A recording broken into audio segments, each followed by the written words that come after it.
जय श्री महाकाल भाइयों, तो स्वागत है आपका मेरे यूट्यूब चैनल में। तो आज हम बात करने वाले हैं आजकल के युवाओं और ब्रह्मचर्य को पालन करने वाले उन ब्रह्मचारियों की जिनकी आम समस्या रहती है, पर इससे उनके ब्रह्मचर्य पर कोई फर्क नहीं पड़ता है, नष्ट नहीं होता है उनका ब्रह्मचर्य। तो फिर भी उनको ऐसा लगता है कि जैसे उनका ब्रह्मचर्य नष्ट हो रहा है। तो जान लेते हैं उन 6 आसनों के बारे में, जो बस ब्रह्म मुहूर्त में उठ के बस 1 घंटा आपको अपनी छत पर या खुली जगह, जहाँ पार्क कहीं भी, वहाँ जाकर बैठ जाएं।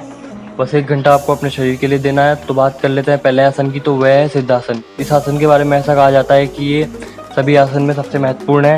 इस आसन को बस रोज सुबह 10 मिनट इस आसन को करने से आपको स्वप्न दोष की समस्या हमेशा के लिए खत्म हो जाती है, और इस आसन से मन एकदम शांत हो जाता है और मन में आने वाले गलत विचार और गंदे विचार समाप्त हो जाते हैं। इसको करना कुछ इस तरह से, अपनी दोनों एड़ी में से कोई भी एड़ी को अंडकोश से नीचे रख देना है और उस पर हल्का दबाव देकर दूसरी एड़ी को लिंग के ऊपर जिधर बाल आते हैं वहाँ पर रखना है।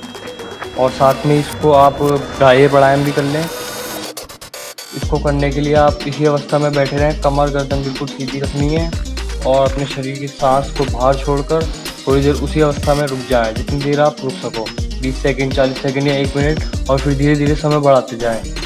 इसको करने से होगा क्या, जिधर आपकी एड़ी होगी वहाँ एक पॉइंट होता है, जैसे कि आप स्क्रीन पर देख रहे हैं, वो आपकी ऊर्जा वीर्य को ओज में बदलकर आपके मस्तिष्क में उसको पहुँचाएगा, जिससे आपका मस्तिष्क में और आपके शरीर को ऊर्जावान बनाएगा और स्वप्न दोष को हमेशा के लिए ख़त्म करेगा।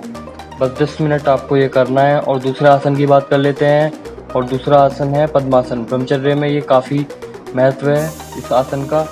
व्यक्ति के शरीर की हड्डी बिल्कुल सीधी रहती है इस आसन में, और जिससे वीर्य अब ऊपर की ओर जाता है। इस आसन को 10 मिनट तक करें।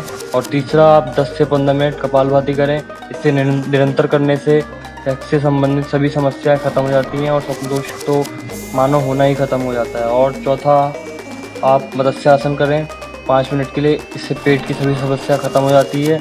कई बार स्वप्न दोष पेट की समस्याओं की वजह से भी होता है। इससे आसन से कब्ज की समस्या भी खत्म हो जाती है। इस आसन करते समय सांस लंबी लेनी है और छोड़नी है। करना खुली हवा में ही है। और 5वां आसन है सर्वांग आसन। इससे आपको अपने शरीर में पूरा बैलेंस कंधों पर रखना पड़ता है, और बैलेंस के लिए दोनों हाथों को अपनी कमर पर रखना होता है।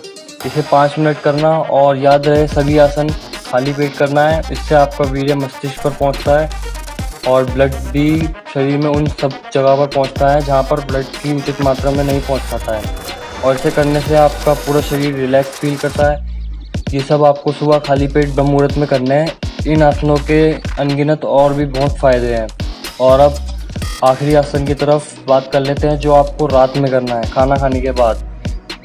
बहुत कम ही आसन होते हैं जो रात में, जो खाना खाने के तुरंत बाद हम कर सकते हैं। उन्हीं आसनों में से एक आसन है, और वो है ब्रह्मचर्य आसन। इस आसन से ब्रह्मचर्य में व्यक्ति सिद्धि प्राप्त कर लेता है, और इसी कारण योगी और 1000 साल पहले के ऋषि मुनियों ने इसे ब्रह्मचर्य आसन का नाम दिया है। इससे रोज रात में सोने से 5 मिनट पहले करने से वीर्य की डायरेक्शन ऊपर की ओर होने लगती है, और जिन्हें हर 2 दिन में स्वप्न दोष होता है उन्हें ये आसन लगातार करना है। इसे करने से होता यह है कि हमारे शरीर का एब्डोमिनल एरिया स्ट्रांग हो जाता है और मन एकाग्र हो जाता है, जिससे व्यक्ति स्वप्न दोष से राहत पा लेता है। वज्रासन में बैठना है और दोनों पैरों को बाहर की ओर करना है, और हाथ घुटने पर रखकर गर्दन सीधी रखें और 5 मिनट बैठे रहें। लगातार इन आसनों को करने से स्वप्न दोष हमेशा के लिए खत्म हो जाएगा। आज के लिए बस इतना ही। जय हिंद, जय भारत।